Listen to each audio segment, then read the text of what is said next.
मेरा नाम सुनील वैद है और मैं वाराणसी का रहने वाला हूँ। मेरे पिताजी शिवजी के मंदिर में पुजारी है। ट्रेन में सफर करते वक्त मेरा सामना रहस्यमय खौफनाक भूतिया शक्तियों से हुआ था। उस दिन के बाद मैं कभी ट्रेन में बैठने की हिम्मत नहीं कर पाया हूँ। ट्रेन का सायरन बजे तो भी मेरी धड़कन बढ़ जाती है।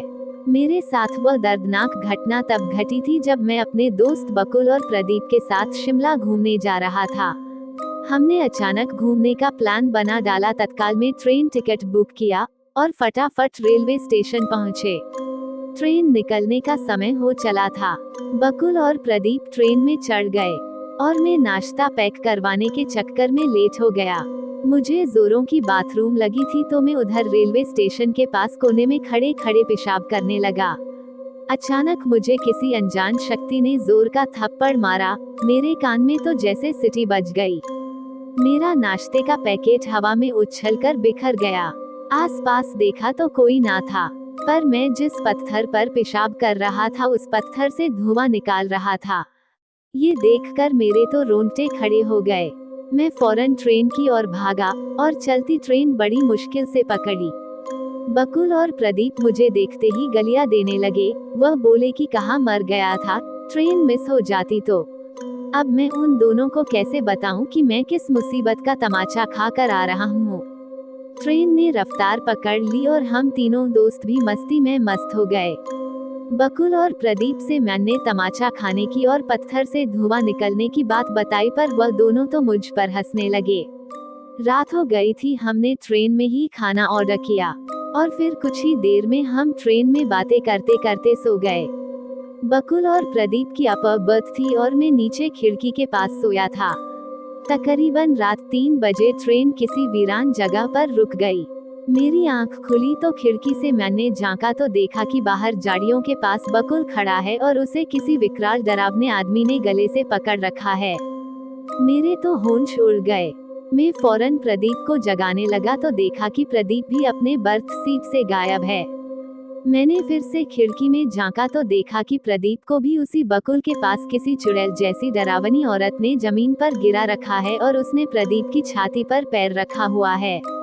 मैं अपने दोस्तों की मदद करने के लिए फौरन भागता हुआ ट्रेन के नीचे उतारा और तभी अचानक देखा तो बकुल और प्रदीप गायब हो गए और वह दोनों विकराल व्यक्ति भागकर मेरे पास आ गए।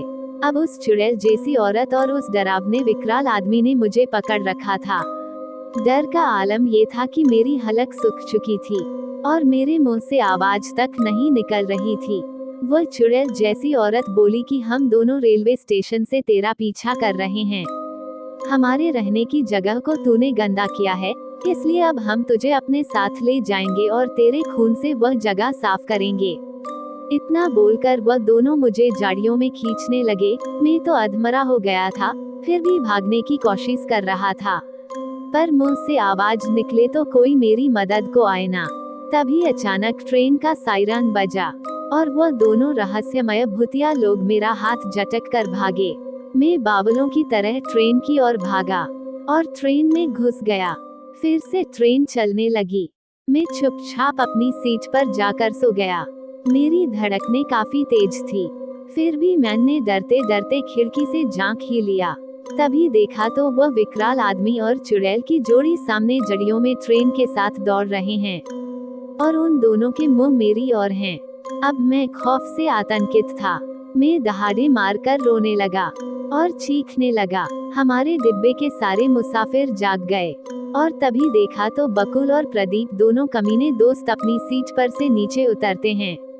वह बोले कि हम तो उठे ही नहीं है, अपनी सीट पर ही सोए हुए थे, जबकि मैंने उन दोनों को ट्रेन में ना पाकर ही उन दोनों को बचाने के लिए ट्रेन से नीचे उतरने का जोखिम लिया था। सबने मुझे शांत कराया और मेरे दोनों दोस्त फिर पूरी रात जागते हुए मेरे पास ही बैठे रहे।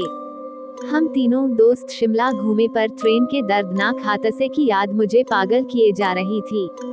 घर वापसी हमने बस में की। घर आने के बाद भी वह भूतिया जोड़ी मुझे डराती रहती थी।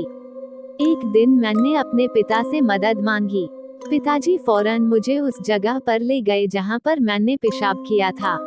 उन्होंने पानी की बाल्टी और झाड़ू मंगवाकर वह जगह खुद पानी से साफ कर दी और वहाँ हाथ जोड़कर बोले कि मेरे बेटे ने अनजाने में जो गलती की है उसके लिए मैं आपसे माफी मांगता हूँ और आप लोगों की मुक्ति के लिए ईश्वर से प्रार्थना करता हूँ। उसके बाद हम घर चले गए। आज उस बात को 1 साल हो चुका है। वो जगह साफ कराने के बाद कभी वह भूतिया लोग नजर नहीं आए। मेरी मदद करने के लिए मैं अपने पापा का शुक्रगुजार हूँ। लव यू पापा। यदि ये कहानी आपको पसंद आई हो तो अपने दोस्तों और अन्य लोगों के साथ शेयर जरूर करिएगा।